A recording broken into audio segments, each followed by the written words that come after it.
How do you do?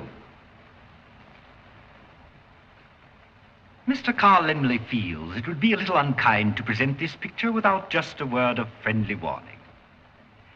We are about to unfold the story of Frankenstein, a man of science who sought to create a man after his own image without reckoning upon God.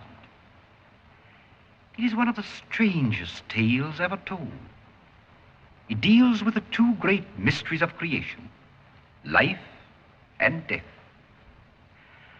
I think it will thrill you. It may shock you. It might even horrify you. So if any of you feel that you do not care to subject your nerves to such a strain, now is your chance to, well, we've warned you. Welcome to Fright Night. No. Be afraid. Be very afraid. Why are you son of a... No more room in hell. The dead will walk here. Study of the dead. The Universal horror movies are the epitome of early horror. Their gothic castles holding murderous creatures are known by their all-named Universal, now also a description of their reach. The most shocking thing about them is how long they seem to have been known. Not many cultural icons have survived so long. It seems like these monsters are actually impossible to kill. Everyone knows Dracula, Frankenstein, the Abyssal Man, the Wolfman, Gillman, Mummy, and the Phantom of the Opera. Their stories immortalized in cinema, with Dracula appearing in over 300 movies. Their forms now known as well as monsters, vampires and werewolves par for the course in horror, with countless movies about them being made. It also helps that every year in October, we sell masks of their faces, make statues, and watch movies featuring them. We wouldn't have a lot of monsters we have now, and of course we wouldn't have the cinematic universes before Toho's Monsterverse, and long before Marvel and DC's now half-assed rivalry. In this episode of Study of the Dead, we're going to close out the first season with one of the most interesting ways horror has been affected and changed the time it inhabited. The Universal Monsters' official 30-year run started in 1931 with the one-two punch of Dracula and Frankenstein. It's not entirely clear what the first Universal monster was, as how you judge what defines one becomes hard. As the first horror movie made by Universal was Hyde in 1903, it's mostly believed that the first official one was 1931's Dracula. This was after 1923's Hunchback of Notre Dame, which was one of the first Universal's successful horror movies, which is titular star the Hunchback, who was in this retelling, unlike the much later Disney movie, was more of a villainous character, would appear alongside the later monsters in their crossover events. It took some time to restore the Universal monsters to start appearing after the Hunchback of Notre Dame, with the Universals releasing the projects like Phantom of the Opera and The Man Who Laughs in that 9-year gap.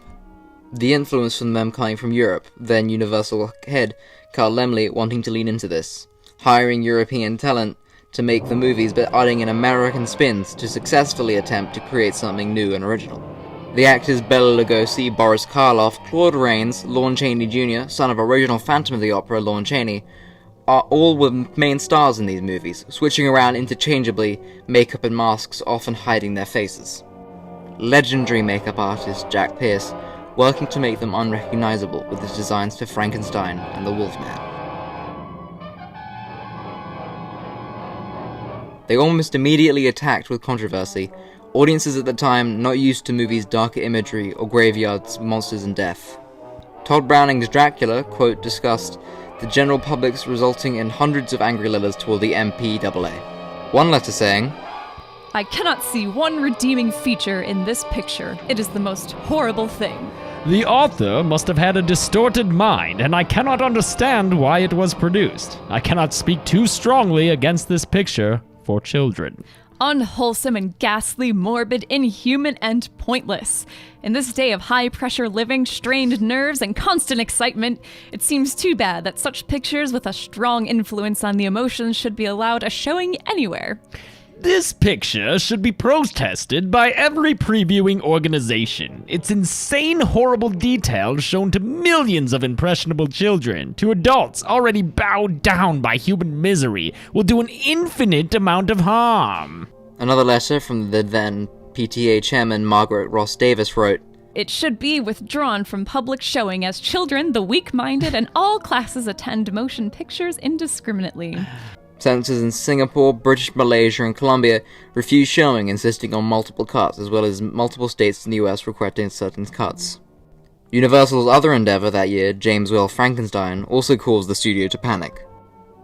James Curtis, James Whale's autobiographer, said that in describing the movie's reaction to the movie, quote, "People got up, then got back in, got up again. It was an alarming thing. The more morbid imagery of the movie, like Fritz taking down the hanged man, with the body flopping down to the ground, felt very wrong in a moral abyss to people." How do you do? The movie is now a famous intro to the film and this video, with actor Edward Van Sloan announcing the then controversial imagery was added to combat some of the moral panic, Well, we've warned you. even though now seeming campy, with even The Simpsons making jokes out of them with their Treehouse of Horror episodes. You know, Halloween is a very strange holiday. Personally, I don't understand it. I don't know, kids worshiping ghosts, pretending to be devils. Things on TV that are completely inappropriate for younger viewers. Nothing seems to bother my kids, but tonight's show, which I totally wash my hands of, is really scary. So if you have sensitive children, maybe you should tuck them into bed early tonight instead of writing us angry letters tomorrow. The movie was, despite changes, still banned in Belfast, South Australia, Czechoslovakia, as well as in American states Massachusetts, requesting cults to the actual resurrection scene. The worst of the moral panic from the movie was prompted by a series of child murders throughout the 30s, and due to the Great Depression, the large uptake in homeless men. And society formed a news feud fear. There were vagrants wandering around attacking children, similar to Satanic Panic, people getting riled up with imagery. And, like Satanic Panic, there was an uptake in questionable charges, with mob justice and majority of the accused being homosexual men. This creating the image of homosexual men being sexually deviant and the child predators, and the belief they should not have or be around kids. Openly gay director James Whale attempted to challenge this with his monster, a misjudged and mostly innocent creature. This all centered around an infamous scene of Frankenstein accidentally throwing a little girl into water, which even actor Boris Karloff didn't want to do until convinced by Whale. The studio still wanted the shots of Frankenstein drowning her cut out, but this left an implication that Frankenstein had raped her before drowning her. The studio was fine with this, as whilst being darker, it did present a black and white good guy bad guy structure instead of the much grayer area version that was presented and aligned with fears of the time. Whale fought and eventually won a fight to keep the shots in, but censors in New York, Massachusetts, and Pennsylvania still had them removed. And when re-released in 1938, the scenes were removed completely due to stricter Hays Code rulings, and the footage lost until 1985. Either way, these movies nearly ended the career of both James Whale and Todd Browning, with Browning shuttered out of Hollywood after the release of his next feature Freaks. However, after this, with increasing communists of horror movies, Universal was able to fight the Hays Code. The Hays Code was Hollywood's reaction to more controversial movies and created the opposing government coming in to judge movies themselves. Written by a Jesuit priest and Catholic publisher, it was designed as a, quote, a code of regulation, the moral content of featuring film, designed so that Hollywood could police itself and thus avoid minimalization from outside censorship. Under creator Will H. A's leadership, the MPPDAs, later known as the Motion Picture Association of America, MPAA, and now simply known as the Motion Picture Association, MPA, adopted the production code in 1930 and began rigidly enforcing it in the mid-1930s, after the mass uprising in Freaks in 1932. After Freaks, a movie showing a group of deformed circus performers killing traditionally attractive yet evil conniving couple, was also considered so blasphemous half an hour was cut it lost to be ever, and one woman claiming it to give her a miscarriage. Came out with a Hays Code, which until then had been mostly ignored, was put back into use and made stricter than ever. This did eventually cause Universal to have to stop their movies in the early 40s, but a single cinema, when re-releasing some of the movies to save their bankrupt theatre, made masses of money. Universal gave Hays Code the finger and went back to their movies.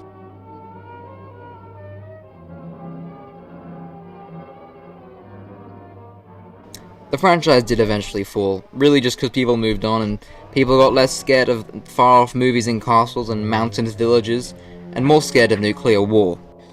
World War II ending in 1945 after the bombing of Hiroshima, which the Soviet Union took as a both great threat, and started reiterating for a war with the Soviet Union, testing their nukes by 1949. This created a precedent of mutually assured destruction, or MAD, between the two superpowers, Soviet Union and the United States. People in the United States were told to prepare for this possible war. Small war bunkers were built in people's backyards, and PSAs on what to do if your area was nuked were common on TV. This created a fear of mad science, with aliens and zombies becoming more popular than gothic vampires and phantoms were considered a thing of the past. The Universal Monsters attempted to evolve to meet this with their own 1945 movie, The Creature from the Black Lagoon.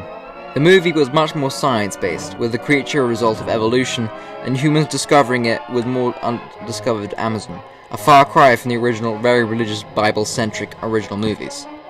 In the two following years, a pair of sequels were made, Revenge of the Creature and The Creature Walks Among Us, but these two were relatively lackluster and viewed as unnecessary. The Creature from the Black Lagoon, or as it was later renamed, the slightly less impressive Gill Man, never crossed over the rest of the movies, and feeling very different, just look at its opening. In the beginning, God created the heaven and the earth. And the earth was without form and void.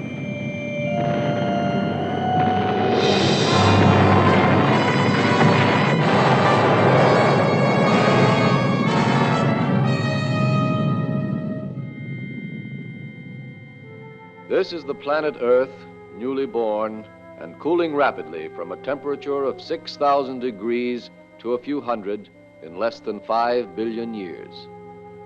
The heat rises, meets the atmosphere, the clouds form, and rain pours down upon the hardening surface for countless centuries.